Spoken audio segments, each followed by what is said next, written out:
नमस्कार दोस्तों।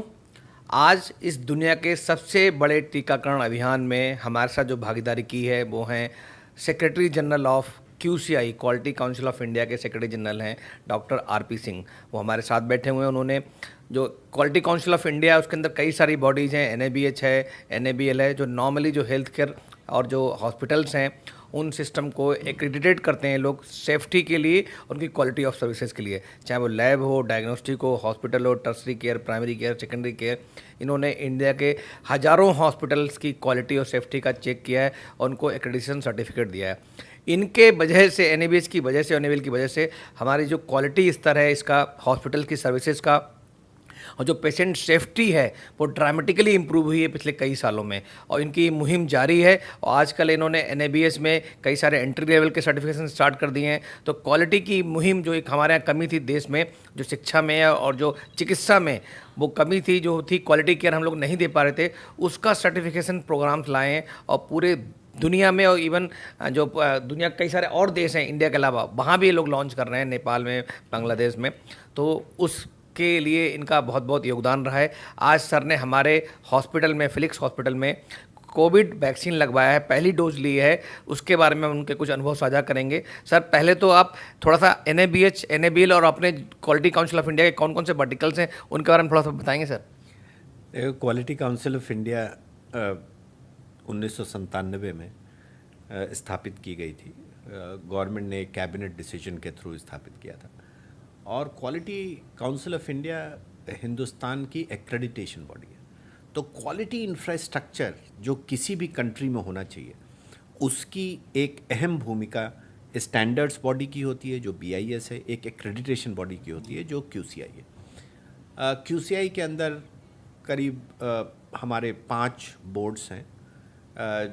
NABH, NABL आपने बताया, एक नैबेट है जो एजुकेशन एंड ट्रेनिंग देखता है, एक एनबीक्यूपी है जो क्वालिटी प्रमोशन देखता है।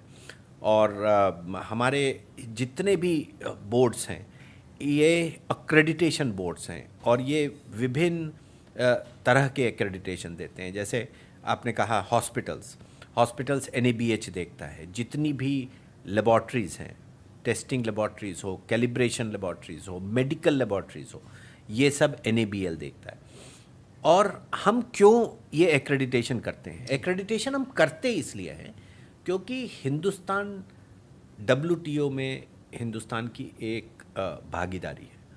और अगर हम ये एक्रेडिटेशन नहीं करते हैं तो कोई भी प्रोडक्ट या सर्विस जब हिंदुस्तान के बाहर जाती है तो कोई भी देश ये ना कह सके कि हम इस प्रोडक्ट को फिर से टेस्ट करेंगे। इसलिए एक्रेडिटेशन ज़रूरी होता है। और इसी तरह जैसे आप लोग मेडिकल लेबॉर्ट्रीज़, आपके पास भी एक मेडिकल लेबॉर्ट्री है जो एनएबीएल एक्रेडिटेड है। आप जो टेस्ट रिपोर्ट देते हैं ये वर्ल्ड में हर जगह इसको रिकॉग्नाइज किया जाता है। ऑथेंटिसिटी कैसी है? ऑथेंटिसिटी है। और इसीलिए जितने भी फॉरेन पेशेंट्स हिंदुस्तान में आते हैं वो प्रेफर करते हैं कि वो एनएबीएल की एक्रेडिटेड या एनएबीएच के एक्रेडिटेड हॉस्पिटल्स में आएँ। तो ये पूरा इकोसिस्टम इसीलिए क्रिएट किया गया है ताकि हम हर कंज्यूमर को, हर कस्टमर को ये ट्रस्ट दे सकें कि अगर एक्रेडिटेड हॉस्पिटल है, एक्रेडिटेड लेबॉर्ट्री है तो इसकी जो प्रामाणिकता है उस पर कोई संदेह नहीं कर सकता। मैं एक सवाल सर आपसे पूछना चाहूँगा कि भारत की जो जनसंख्या है वो 135 करोड़ की है और लगभग 70% लोग रूरल एरिया में रहते हैं।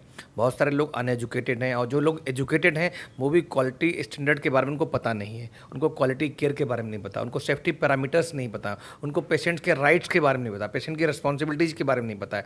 तो एक आप बड़ा अच्छा काम कर रहे हैं, एनएबीएच और एनएबीएल जो एक्रेडिटेशंस करवा रहे हैं। क्या बताएंगे सर एक जनमानस को एक सिंपल लैंग्वेज में कि उनको क्यों ऐसे हॉस्पिटल में इलाज या वैक्सीनेशन लगवाना चाहिए या जांच करानी चाहिए जो एनएबीएच या एनएबीएल एक्रेडिटेड हैं? देखिए बहुत सारी चीज़ें हैं। आपने एकदम सही कहा कि हिंदुस्तान अभी भी उस लेवल पे है जहाँ पे हम हेल्थ केयर सर्विसेज हर गांव में, हर तबके में, हर कस्बे तक नहीं पहुँचा पाए। वो चीज़ हम एक्सेप्ट करते हैं। हमारे गांव के जितने भी लोग हैं वो सबसे पहले एक प्राइमरी हेल्थ केयर सेंटर पहुंचते हैं। पीएचसीज उनके सबसे नज़दीक होते हैं। वहाँ से वो रेफ़र होकर के एक CHC में आते हैं और वहाँ से फिर डिस्ट्रिक्ट हॉस्पिटल में आते हैं।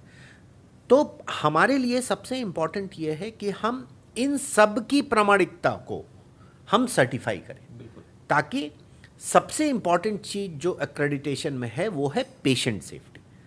आप मेडिकेशन एरर, सबसे ज़्यादा मेडिकेशन एरर्स होते हैं, सबसे ज़्यादा जो लोग प्रभावित होते हैं वो हॉस्पिटल में जाकर के इन्फ्यूज्ड इन्फेक्शन से होते हैं।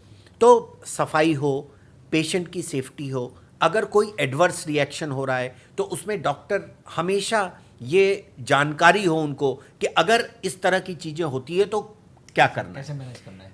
ये चीज़ें किसको पता होंगी? ये चीज़ें उन लोगों को पता होती हैं जो इस क्वालिटी डोमेन के थ्रू अक्रेडिट हुए हैं या सर्टिफाई हुए हैं। और इसलिए हम कहते हैं कि देखिए, अक्रेडिटेड हॉस्पिटल में जाइए, क्योंकि वहाँ पे हमने उनको ट्रेन किया है, हमने उनकी ऑडिट की है, हमने इस तरह की चीज़ें वहाँ पे देखी है कि अगर ऐसा होता है तो आप क्या करोगे। तो इसलिए खासकर टीकाकरण में देखिए, हो सकता है शुरू में हम लोग तो इसमें इन्वॉल्व थे, तो हम देख रहे थे काफ़ी सारे लोगों के मन में संशय था कि ये हम टीका लगवाएंगे, कहीं इस पे एडवर्स इफेक्ट ना हो जाए, कहीं हमारी तबीयत ना खराब हो जाए। हम लोग ने जब धीरे धीरे प्राइवेट हॉस्पिटल्स को खोला, गवर्नमेंट हॉस्पिटल्स में लोग जाने लगे, अक्रेडिटेड हॉस्पिटल्स ICMR के एक्रेडिटेड द्वारा रिकॉग्नाइज्ड और NABL से एक्रेडिटेड जगहों पे लोग जाने लगे, तो इनको लगा कि यार इसमें कुछ ऐसा तो है नहीं, और अगर एडवर्स इफेक्ट हो भी रहा था तो उसको इमीडिएटली हॉस्पिटल्स मैनेज कर लेते। तो management of medication is one of the most important thing किसी भी टीकाकरण में। बहुत सही बोला sir, thank you so much. एक चीज़ और बताएं, अभी हम लोगों को पता लगा है, हॉस्पिटल्स को भी हम लोग इम्प्लीमेंट भी कर रहे हैं कि NABH ने अपने स्टैंडर्ड्स को रिवाइज़ किया है, अब नया उन्होंने 5th एडिशन जारी किया है। क्या ज़रूरत थी इस 5th एडिशन की, और इससे आम जनता को जो हॉस्पिटल्स में इलाज करने आएंगे लोग, उनको क्या फ़ायदा होगा? क्योंकि हॉस्पिटल को तो पता है हम लोग क्या कर रहे हैं, बस आम जनता को क्या फ़ायदा होगा उससे? देखिए, कोई भी स्टैंडर्ड जो है वो बहुत ही डायनेमिक प्रोसेस होता है। कोई भी स्टैंडर्ड कभी भी स्थिर नहीं रहना चाहिए, और इसीलिए ISQA जो इंटरनेशनल सोसाइटी फॉर क्वालिटी है, जिसके हम लोग मेंबर हैं, और NABH मेंबर है, वो कहती है कि हर 4 साल में स्टैंडर्ड्स चेंज होने चाहिए। तो एक तो ये हमारे ऊपर इंटरनेशनल एक्सेप्टेंस के लिए ज़रूरी है कि हम हर 4 साल में जो चीज़ें बदल रही हैं उनको हम आत्मसात करते हुए अपने स्टैंडर्ड्स को कॉन्टिन्यूअसली अपग्रेड करते हैं। इसलिए हमने 5th स्टैंडर्ड जो लॉन्च किया वो इसीलिए लॉन्च किया कि health care system around the world बहुत बदल गया है, और हिंदुस्तान में भी बदल रहा है, और इसलिए ज़रूरी है कि हमारा हेल्थ केयर सिस्टम भी उन सब चैलेंजेस को फेस करने के लिए तैयार रहे जो आज के दिन में न सिर्फ हिंदुस्तान बल्कि वर्ल्ड में आ रही है। देखिए, हिंदुस्तान आज भी हेल्थ केयर सर्विसेज के मामले में चाहे कोई कुछ भी कहे, लेकिन हिंदुस्तान का हेल्थ केयर सर्विसेज बहुत अच्छी है, और हिंदुस्तान का pharmaceutical impression on the world बहुत अच्छी है। आपको पता होगा, जैसे for example 40% of generics market of United states is handled by India, उतना बड़ा मार्केट शेयर है। तो हम जिन चीज़ों में हम अच्छे हैं उन चीज़ों को प्रमोट करने के लिए, और जब हम प्रमोट करते हैं तो काफ़ी सारे मेडिकल टूरिज्म वाले भी हमारे पास आते हैं। अगर वो आते हैं और कहीं पे भी एक छोटी सी भी चूक होती है तो हमारी अंतर्राष्ट्रीय ख्याति को, प्रतिष्ठा को चोट पहुंचती है। और इसलिए ये इंपॉर्टेंट है कि हम कॉन्टिन्यूसली अपने आप को अपग्रेड करते रहें और वर्ल्ड के चुनिंदा देशों में हम कहलाएं, जहां पे हम कॉस्ट इफेक्टिव भी हों, हम सेफ भी हों, हम पेशेंट की केयर भी करें, और लोग यहां पे आकर के अपनी मेडिकेशन और मेडिकल ट्रीटमेंट कराएं। बहुत अच्छी बात कही सर, क्वालिटी एक जर्नी है ना कि एक डेस्टिनेशन, और शायद एक सतत प्रक्रिया है जिसको हमें अडॉप्ट करना चाहिए। जो नई सिचुएशंस हैं, नए सर्कमस्टेंसेस हैं, उसमें हमें कैसे इंप्रूव करना है वो देखते हैं। एक चीज़ बताऊँ सर, बहुत सारी भ्रांतियाँ थी कोविड वैक्सीन के बारे में, कोविशील्ड लग रही है, कोवैक्सीन लग रही है, कोई साइड इफेक्ट्स हो रहे हैं। अभी आपको लगभग आधा घंटा हो गया वैक्सीन लगवाए हुए, आपको कोई ऐसी फीलिंग आ रही है, कोई वैक्सीन में कोई कोई फीवर हो रहा है, कोई घबराहट हो रही है, कोई कोई ऐसे साइड इफेक्ट नजर आ रहे हैं सर? देखिए, भ्रांतियां तब होती हैं जबकि आदमी के पास इन्फॉर्मेशन नहीं होती है। बिल्कुल सर, या कच्ची लो, पक्की इन्फॉर्मेशन। हाँ, अब मैं बच्चा था तो मुझे ना लोग बताते थे, गांव में रहते थे हम लोग, तो लोग बताते थे कि उस पीपल के पेड़ पे भूत है। हमने तो कभी देखा नहीं था, लेकिन डर लगता था, क्योंकि हमको जानकारी ही नहीं थी कि भूत होता नहीं है भाई। आ, तो ये ना काफ़ी सारे लोग जिनके पास ये इन्फॉर्मेशन नहीं थी कि किस तरह से और किस प्रोसेस के थ्रू ये पूरा वैक्सीन डेवलप हुआ है, वो किस तरह से लोगों ने और हमारे साइंटिस्ट ने इस पे काम किया है और कितने केयरफुल रहे हैं, क्योंकि उनको भी पता था कि कोई भी चीज़ जो वो तैयार करने जा रहे हैं वो करोड़ों लोग लेंगे, न सिर्फ हिंदुस्तान के बल्कि विदेशों के भी, और इसलिए इसमें कोई भी चूक पॉसिबल नहीं है। तो हमको तो शुरू से पता है। फॉर एग्जांपल, हमारे एम्स में एक डायरेक्टर हैं जो NABH के भी पहले मेंबर रहे हैं, doctor Sanjay Rai. He was one of the pioneers and coordinator of Covaxin development. तो कॉन्टिन्यूसली हम लोग की बातचीत होती रहती थी, तो वो बताते रहते थे, और इसलिए मुझे कभी भी इसके बारे में संशय नहीं रहा। लेकिन हिंदुस्तान में क्या होता है, जब शुरू शुरू में कोई नई चीज़ आती है ना, तो उसके बारे में बहुत सारी कहानियाँ बनती हैं, और उसके बाद ये कहानियाँ एक पीक तक जाती हैं और इसके बाद डिक्लाइन करना शुरू होती है। तो हम तो ये देख रहे थे कि ये पीक पे जा रही है, और पीक के बाद जब डिक्लाइन है तब भी हम देख रहे हैं। तो इसमें कोई लंबी चौड़ी बात नहीं है, ये हिंदुस्तान की एक अपनी प्रक्रिया है, इसी प्रक्रिया के थ्रू इस सिस्टम चलता है। सिस्टम और जो प्रोसेस था स्टेप बाय स्टेप, जो हमारी स्टैंडर्ड ऑपरेटिंग प्रोसीजर है वैक्सीनेशन के, जो वैक्सीन कैसे लगानी चाहिए, रजिस्ट्रेशन कैसे होना चाहिए, पोस्ट वैक्सीनेशन आपको ऑब्जर्वेशन एरिया में बैठना कैसे है, जब बैठना है तो कौन कौन से सिम्टम्स और साइंस को हमें चेक करना है, तो वो किस तरह का आपका अनुभव रहा है उसका सर? देखिए, मेरे पास कई सारे ऑप्शंस थे। मैं दिल्ली में ऑफिस में बैठता हूँ, अगल बगल MAMC है, एम्स है, किसी भी हॉस्पिटल में मैं चला जाऊँ, सब एक्रेडिटेड हॉस्पिटल्स हैं, कहीं पे भी मैं लगवा सकता था। मैं वहाँ से अपने ऑफिस से उठ करके अगर फिलिक्स हॉस्पिटल में आया तो इसलिए आया क्योंकि मुझे पता था कि यहाँ पे मुझे एक तो इन्फॉर्मेशन है कुछ, दूसरा मुझे पता था कि आप लोगों ने जो सिस्टम अडॉप्ट कर रखा है वो बहुत अच्छा है। तो मैं देखना भी चाहता था कि क्या इस सिस्टम को हम और हॉस्पिटल्स में भी अडॉप्ट करवा सकते हैं कि नहीं। तो मेरे लिए एजुकेशनल टूर भी था। लेकिन मैं एक चीज़ आपको in fact I want to appreciate you कि आप लोगों ने जिस तरह से पूरा सिस्टम और पूरा टैट बना के रखा है, टर्न अराउंड टाइम बना के रखा है। हमारे कई सारे लोग इसके पहले भी, हमारे आने के पहले भी आ चुके, एंड एवरीबडी सेड कि ये एकदम स्मूथ प्रोसेस है और इसमें कोई दिक्कत नहीं है, और अगर आपको किसी को भी अगर सजेस्ट करना है तो फिलिक्स हॉस्पिटल सजेस्ट करना है।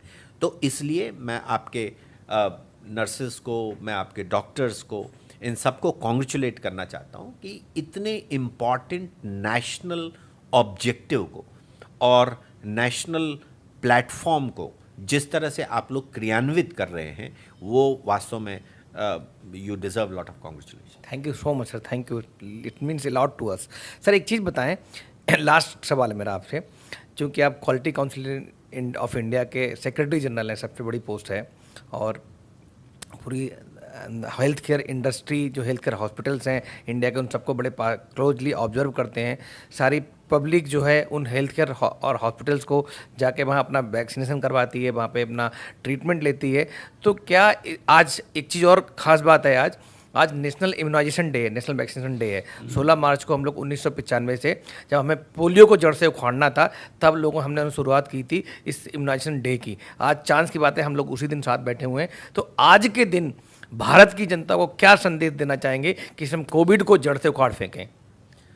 सबसे इम्पॉर्टेंट है, चाहे वैक्सीन हो चाहे कुछ भी हो, देखिए हर वैक्सीन की एक एफिकेसी होती है और एक इफ़ेक्टिवनेस होती है, और इम्पॉर्टेंट ये है कि आदमी साइंटिफिकली इस चीज़ को समझे। अगर मान लीजिए किसी की एफिकेसी 80% है या 90% भी है, तो उसकी इफ़ेक्टिवनेस हो सकता है 50% या 60% होगी। तो इम्पॉर्टेंट यह है कि हम अपना गार्ड डाउन न करें। कॉन्टिन्यूअसली हमको वो चीज़ें करनी पड़ेंगी, जैसे मास्क लगाना है, जैसे सैनिटाइज करना है, और ऐसी जगहों पे थोड़ा सा केयरफुल रहें जहाँ पे बहुत ज़्यादा भीड़ भड़का है। इम्पॉर्टेंट चीज़ ये है कि देखिए, अगर आप अपने आप को सेफ गार्ड करेंगे तो आपके साथ साथ 30 या 40 लोग जो आपके क्लोज सर्कल में हैं, आप उनको भी सेफ गार्ड करेंगे। और मेरे लिए सबसे इम्पॉर्टेंट यही है, देखिए हिंदुस्तान में बहुत सारी मुहिम चली। फॉर एग्जाम्पल आपकी पोलियो की मुहिम जो आपने बताई, पोलियो की मुहिम चली, हर आदमी, हर परिवार, हर बच्चा इसके साथ आया और उसने अपनी रिस्पॉन्सिबिलिटी समझी कि हमको टीके लगवाने। तो टीके लगवाना तो आपकी रिस्पॉन्सिबिलिटी है, लेकिन उसके बाद समाज के लिए जो आपका दायित्व है वो ये है कि आप टीके लगवाने के बावजूद भी आप मास्क लगाएं, आप सैनिटाइज करें और आप दूरी बना के रखें। थैंक यू सो मच, बहुत बहुत धन्यवाद सर। इतना अच्छे आपने मतलब हमें संदेश दिया, हम लोगों को प्रेरित किया, और मुझे लगता है जितने लोग इस मैसेज को देखेंगे, सुनेंगे, सब लोग इस मैसेज को वायरल करेंगे। सब लोग अपने आसपास जितने लोग हो सकते हैं उन सबको अवेयर करेंगे, उनको अवेयरनेस क्रिएट करेंगे वहाँ पे, जिससे इस समुदाय से, इस कम्युनिटी से, इस देश से हम इस कोविड को जड़ से उखाड़ फेंकने में कामयाब हों। बहुत बहुत धन्यवाद। Thank you.